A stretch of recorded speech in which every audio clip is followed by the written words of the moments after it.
Friends, it's Tuesday, May 17th. There's May 20th. What am I talking about here? It's May 20th. I hope everyone is well. Let's talk about what happened today in the market. So, big sell-off today in the market. I think we're going to get at least one good day in the market here, more than likely. Now, obviously, since the Feds have been talking here, last Monday, Tuesday, Wednesday was like booming, banging in the market. We were making all kinds of money, all kinds of trades. And this week we're seeing sell-off, and we're not in terrible range. The market's still holding some really, positive. Honestly, it's still holding really good ground where you can just jump back into some positions, and you're gonna make some money here next week or the week after, because we're gonna get the market running again here soon. It's gonna start running here. Now, and obviously, there's a lot of argument with that comment, but obviously the situation that is unfolding here, I don't want to talk about this too much because I've already, blabbed about it so much, but obviously, we got the Fed saying one thing, we got the Trump administration saying another thing. Feds are like, we don't like what's happening.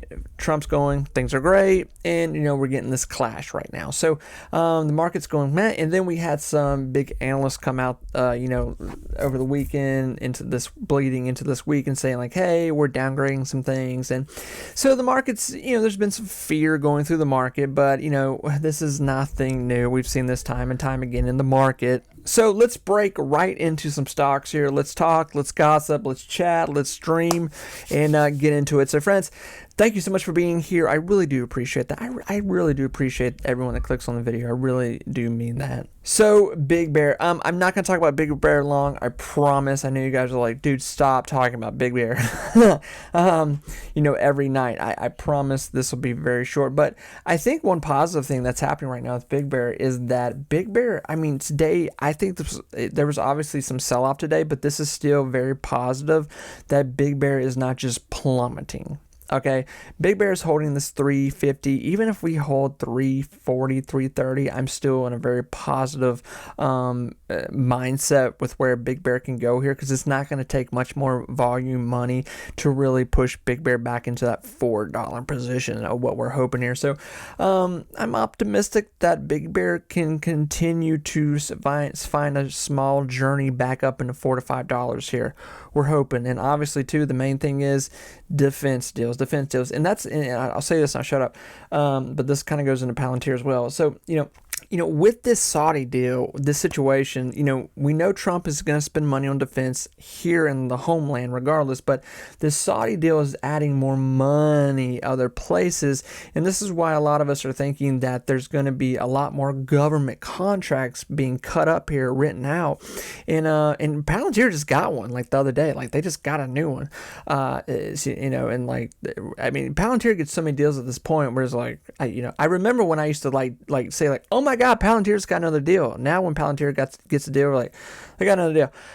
No one cares. But if Big Bear gets a slice of the pie here, what we're hoping, this would be really positive. So anyway, I think Big Bear had a nice little day here. This could have been worse. This could be a bloodbath at this point. Listen, these law firms keep putting out articles every 24 hours about, call us if you want a piece of the pie, taking down Big Bear. So, and because the lawsuit ends here in like 2-3 weeks, it ends. So they're trying to get everything they can right now. So I'm done. I'll shut up about Big Bear. I know you guys are like, God, shut up.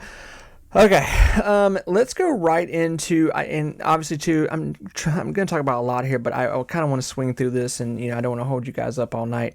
Nvidia. The main thing I want to say about Nvidia right now is that they have quarterlies coming up in 8 days. So if you're watching this on Wednesday, 7 days. So essentially, we are very close. Next week, we're going to have earnings here. Now, obviously, what we always talk about here with Nvidia, the last 4 quarterlies at this point have been spectacular.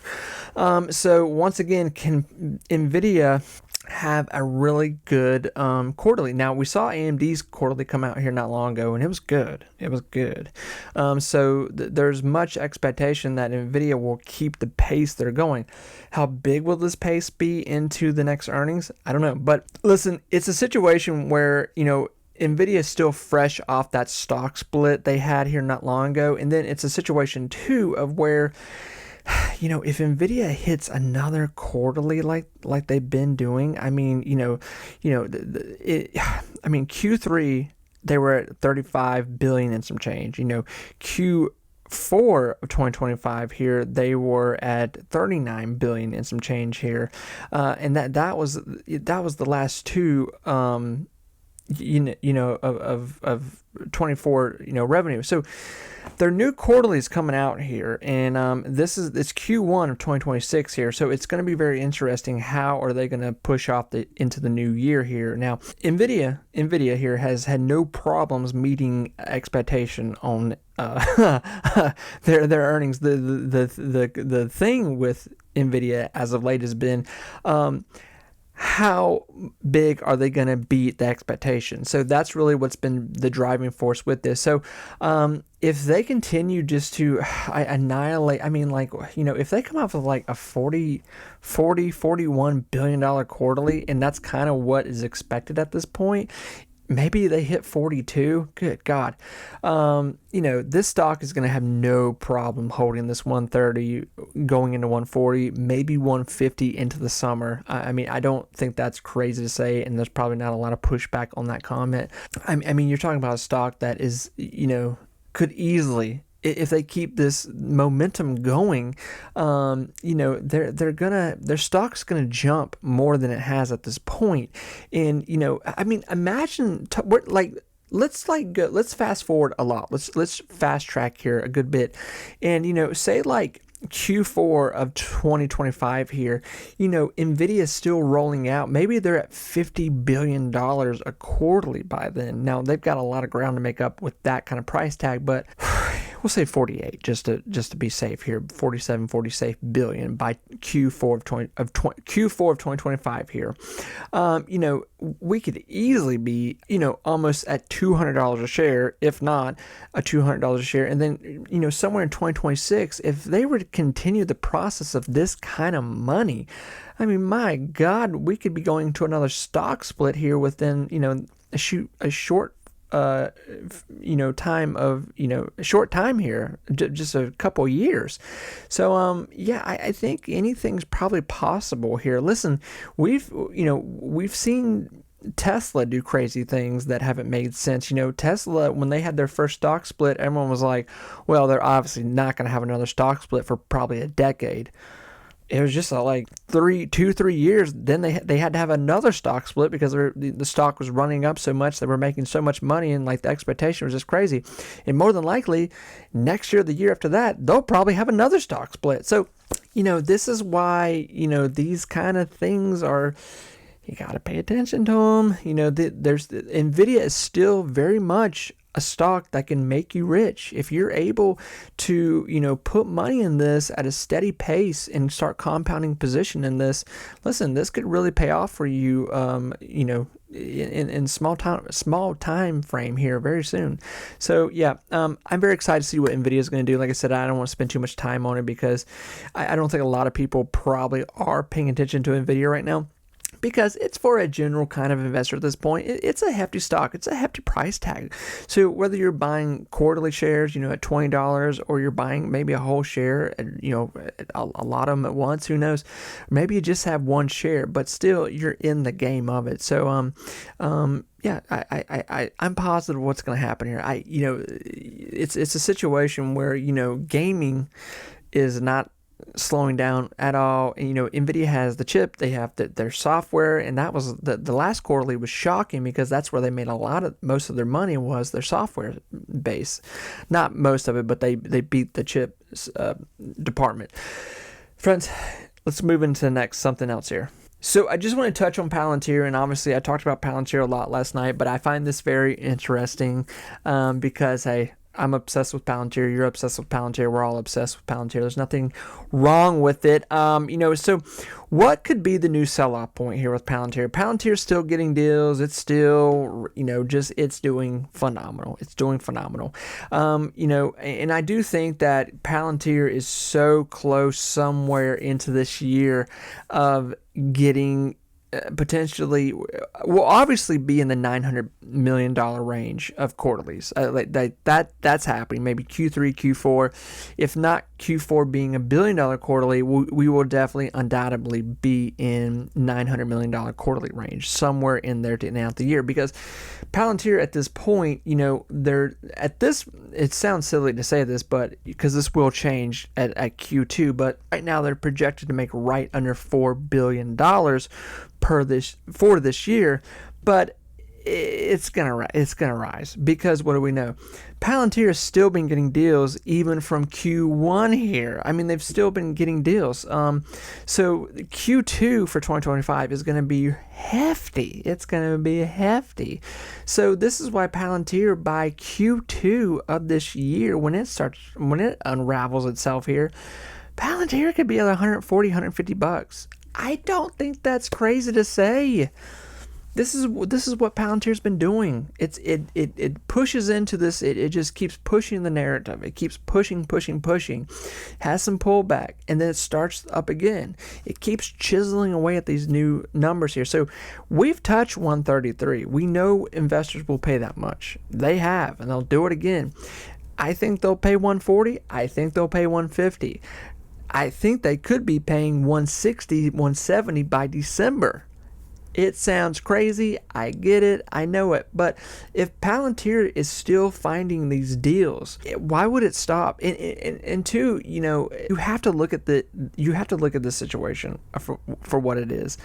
Palantir, Alex Karp he's in the boys club right now. He is in the boys club of, software tech guys. So, I mean, when Trump bought all these big tech bros and, I say tech, his gang of tech people, I mean, we're talking Jensen, Nvidia, we're talking, JP Morgan, we're talking a lot of the tech guys, big bank guys. Guess who was there along everyone else? When they all went to Saudi here recently last week, Alex was there. Alex Karp was there. He talked. He gave a whole interview.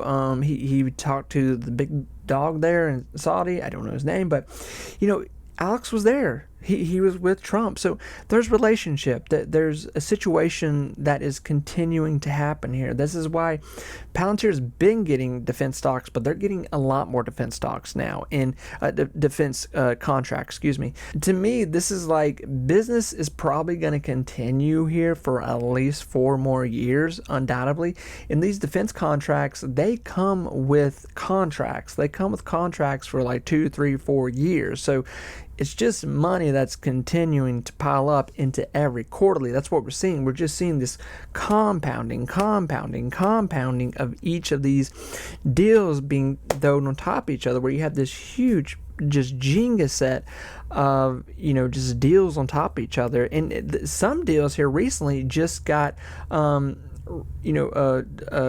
What's the word I'm looking for here? Reworked, where they got extended. So on a bad day here, I think Palantir obviously could touch 115. I don't think that's that big of a deal, but I am curious to see if Palantir can get down to 110, $100.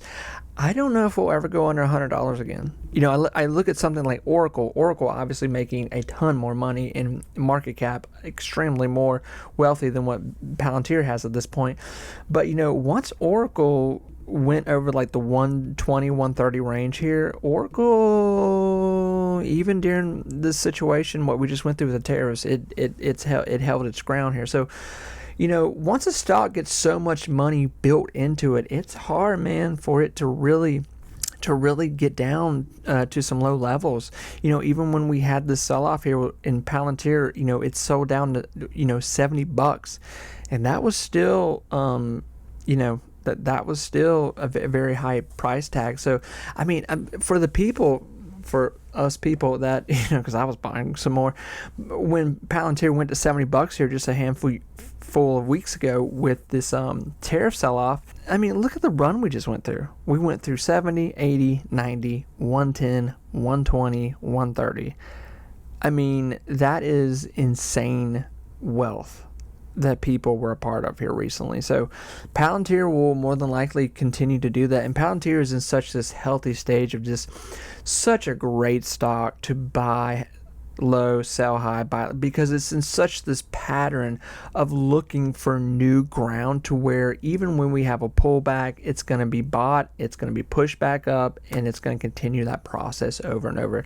It's done it here for over a year now. It's going to continue to repeat that process because we haven't plateaued with it. The stock, the revenue keeps getting more aggressive. The deals they keep coming. The deals keep getting more aggressive. Alex is looking. He wants it to be one of the biggest tech stocks. Palantir they're the only ones doing what they're doing, from what we're being told, the best of what they're doing, and they're in the White House, and they are a worldwide company at this point. So, man, I'm so fascinated to see. I'm so intrigued. I'm fascinated to see where Palantir is going to continue to go in this year, because it's shocking everyone. I get it. It's too expensive. It's overpriced. We know that. That's an old comment at this point. Obviously, catch up. You're buying for the futures. You're buying into what maybe Q4 will be for 2025 at this point. That's what you're paying for. But the sad part is, by the time we get to Q4 for 2025 here, you may be buying into Q2 of 2026. So you see what we're doing here. This has been the ongoing situation with Palantir here. And friends, just to end the video on SoundHound. SoundHound. So, obviously, you don't want to sound like a broken record here, but SoundHound came out with their quarterlies, and it was in this middle place. Like, it was a great quarterly. Don't get me wrong, great quarterly. A little bit of a confusing quarterly. It wasn't as big as Q4 for 2024, but it was nonetheless bigger than Q1 of 2024. So they're starting the year good. And, I think probably the playground here until we get to Q2 of this year for SoundHound, it's probably going to be around $7 to $11, $11, $12 on a really good push day. But we've seen SoundHound sell down to $7 to $8 here. So for it to get back down to those levels, I don't think that's going to be crazy. I'm watching SoundHound a lot to see if they continue to push into new deals. That's one thing that I want to see. I want to make sure that they're doing. I want to make sure that they're still getting deals. I want to make sure that they're getting aggressive, with finding money. Because that's what has driven them up, lately. So I would not count SoundHound out at this point, but I will say this. I will tell you this, and I don't want anybody to take this the wrong way. I would be careful how high you're buying SoundHound. I think $7 to $8 is a very safe position for you to buy SoundHound. Double digit, $10, $11, $12, I would be very careful. You'll probably get that money back on a good day, like I said, or even closer to Q2 here with expectation. But, I wouldn't get yourself too deep into too high of a situation with SoundHound here. And I'm not saying anything, but I love SoundHound. Like, if you know me, I've been here saying great things about SoundHound. I've been talking about this stock since it was $1.50 going into $2, and when it went to $3, we were like, oh my God. So, I'm very positive with SoundHound, but the last quarterly was a little mixed. It was a little, it was good, but I think a lot of us were hoping it was at least going to be somewhat the same playing field as what Q4 was, but undoubtedly it could have been worse. Okay, so it's good. Right now we're in positive land. Okay. Plenty of stocks have had up and down quarterlies like that and then done well. Okay, so we're going to continue to watch what happens with that situation. Friends, I am done yapping. I know you guys want me to be quiet here, but I thank you so much for listening. I really do appreciate everyone's attention and what happened here. I think we'll get a good day out of the market here. I do think something will take place. I don't know when, but obviously we're in profit week where everyone's taking profit, where a little bit of fear is going through the market. The Feds have spoke, the bond market. We're talking about inflation again. We're talking about we're talking about the housing market. We're talking about Feds, Trump fighting, and these analysts are coming out and saying, well, you will. Well, actually, so. You know what to do. Buy low, sell high. buy low, sell high. Okay, this is how you make money in the market. Friends, take care of yourself. Bye, everyone.